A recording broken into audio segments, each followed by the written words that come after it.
É um prazer enorme poder participar junto com vocês nesse momento de reflexão. O mês de maio chegou. E o mês de maio tem sido considerado um mês muito especial por várias razões. Uma delas é que no mês de maio, no segundo domingo, nós comemoramos o Dia das Mães, uma data que é extremamente importante e é comemorada no mundo inteiro. O mês de maio também é considerado um mês especial porque é chamado o mês das noivas. E nessa época do ano, de fato, verifica-se um número de casamentos bastante acima da média. E o mês de maio também é considerado um mês muito importante, muito especial, porque é considerado o mês da família. Na verdade, essa expressão mês da família é fruto de uma declaração da ONU, a Organização das Nações Unidas, que pensou nessa data com o objetivo principal: reforçar no mundo inteiro que a estrutura da família é algo extremamente importante. Eu gostaria de convidá-los a pensarem junto comigo sobre esse tema: de onde menos se espera vem a bênção. E que nós considerássemos aqui uma referência bíblica nesse contexto muito especial. Essa referência diz o seguinte: mas Esaú correu ao encontro de Jacó, abraçou-se ao seu pescoço, beijou-o e eles choraram. Ora, essa é uma história familiar que sugere para todos nós aquilo que nós encontramos quando lemos a vida dos personagens da Bíblia, assim de modo um pouco mais crítico. Nós aprendemos quando lemos a Bíblia, a partir das biografias desses personagens, que essas vidas são apresentadas em seus altos e baixos, em seus momentos de sucesso e de fracasso, em seus momentos de vitórias e de derrotas, vidas que são apresentadas nos momentos de alegria profunda, mas também naqueles momentos em que as lágrimas descem pela face. Isso sugere que nós encontramos, dentre as famílias que se apresentam na Bíblia, famílias muito bem estruturadas. Essas famílias consideradas bem estruturadas são chamadas pelos teóricos dos estudos da família, são chamadas de famílias funcionais, que significa famílias que, afinal de contas, estão funcionando muito bem. Mas, por outro lado, essas mesmas famílias, às vezes, passam por crises em que, durante pelo menos algum tempo, elas vivem sob o império da disfuncionalidade, quando alguma coisa não acontece como deveria acontecer. Mas o que é que caracteriza uma família disfuncional e uma família funcional? Bem, primeiramente nós podemos dizer que uma família disfuncional, ela funciona a partir de um status quo interacional rígido. O que significa isso? A família não consegue passar por processo de transformação. Por exemplo, nesse caso, às vezes, os pais querem tratar com um filho de 15 anos do mesmo modo como eles faziam quando esse menino tinha apenas 5 anos. Nesse caso, a família funciona de modo tão rígido que, em algumas situações, isso poderia até levar a um rompimento de estrutura, um rompimento de laço, e a consequência disso é sempre muita dor, muita mágoa e muito sofrimento. Uma outra coisa que costuma acontecer na família chamada disfuncional é o conflito submerso, ou seja, as pessoas não falam daquilo que sentem. Em outras palavras, o sentimento que se experimenta na família não circula, as pessoas não se comunicam. E, nesse caso, um resultado é distância emocional e solidão. Por outro lado, o que é que seria uma família funcional? Uma família funcional é uma família que está funcionando bem. E uma das marcas do bom funcionamento da família é quando se verifica uma forte aliança entre os pais. Em todo o processo que eles vão atuar, eles atuam um apoiando o outro o tempo todo. Inclusive, quando se trata do exercício de autoridade com relação ao filho. Quando um pai diz não, o outro apoia, e nesse caso, o processo até de educação se torna muito mais consistente. Há casos, e não são assim tão incomuns, em que quando há uma discordância entre casais que funcionam bem, eles resolvem as discordâncias na intimidade, quando estão um conversando com o outro, para preservar um pouco o filho nesse processo. É sinal de família que está funcionando bem.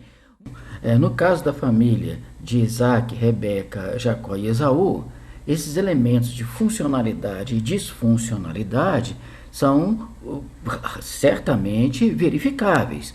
Para vocês terem uma ideia, a família de Isaac e Rebeca começa num plano funcional excelente, porque entre Isaac e Rebeca havia afeto profundo. A história de amor dos dois é muito bonita e levaria aí um tempo enorme para nós contarmos os detalhes dessa história. Mas eles tiveram 2 filhos, que eram gêmeos, Jacó e Esaú, sendo que Esaú nasceu primeiro. Com o passar dos anos, essa família começou a apresentar sinais de disfuncionalidade, já que, a partir de um certo tempo, criou-se dentro da própria família 2 partidos. De um lado, Isaac e Esaú, de outro lado, Rebeca e Jacó. E com o passar dos anos, eles começaram a disputar entre si. E no caso de Jacó e Esaú, a disputa chegou em momentos bastante graves. Houve uma certa ocasião, todos nós conhecemos muito bem a história, que Esaú, que era uma pessoa voltada para as coisas imediatas dessa vida, os prazeres do momento, não era uma pessoa reflexiva de pensar o futuro como Jacó fazia, uma mente mais cerebral. Um dia, Esaú voltando do campo, depois de uma caçada, ele era caçador e excelente caçador, ele voltou com muita fome, e Jacó estava ali com um prato de lentilhas muito saboroso.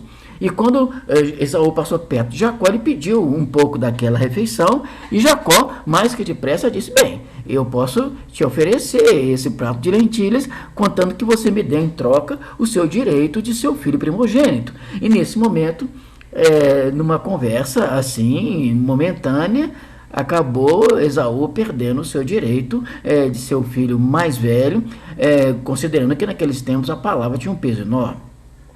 Mais um tempo adiante, já Isaac muito velho e cego, ele queria abençoar o seu filho mais velho, Esaú. E a bênção do pai, a palavra do pai era extremamente importante. Rebeca ouviu Isaac conversando com Esaú, pedindo que ele fosse ao campo, matasse um animal e fizesse um guisado saboroso daqueles que ele gostava, para em seguida Isaac poder abençoar o filho Esaú. Rebeca soube da história e disse para Jacó: olha, enquanto seu irmão está caçando lá, eu vou pegar um animal aqui, já faço o guisado e você finge que é Esaú e ganha a bênção. E Jacó questionou isso, porque a pele deles era diferente. Esaú era uma pessoa de muito pelo, Jacó era uma pessoa de pele lisa, mas Rebeca montou um estratagema, colocou uma pele nos braços de Jacó, e ele passou pelo irmão, e simplesmente a bênção que seria para o irmão mais velho, Esaú, ficou com Jacó. Quando Esaú... E aí vocês vejam o que acontece na vida. É claro, Esaú começou a abrigar no coração o desejo de se vingar do irmão. Rebeca percebeu a situação, aconselhou Jacó a ir para a casa dos parentes distantes, até que o clima se amainasse um pouco. O fato é que os anos foram se passando. Jacó teve muitas experiências, algumas extraordinárias, que tocaram o coração dele, que transformaram sua existência de modo muito profundo. Por outro lado, Esaú seguiu os seus próprios caminhos, obteve sucesso dentro da medida do possível e progrediu na vida. Os anos se passaram até que houve a necessidade de um dia Jacó ter que retornar à casa dos seus pais, e aí criou-se um impasse. Como Jacó poderia voltar sabendo que seu irmão abrigava o desejo de se vingar? Só que aí é que acontecem as tais situações inesperadas da vida. É como se a verdade divina, ela nos alcançasse, às vezes, pelos caminhos mais inesperados possíveis. Por isso que, de onde menos se espera, é que vem a bênção do Senhor. Quando eles se aproximaram, Jacó, muito temeroso de que haveria um confronto e que não acabaria bem definitivamente, é Esaú que faz o movimento de aproximação. Esaú corre na direção de Jacó e se abraça ao pescoço de Jacó e beija o rosto de Jacó, e os dois, naquele reencontro absolutamente evangélico, absolutamente extraordinário, absolutamente boa nova, absolutamente solução de problemas, solução de dificuldades. Naquele momento exato, eles se encontram e começam, a partir dali, uma nova história.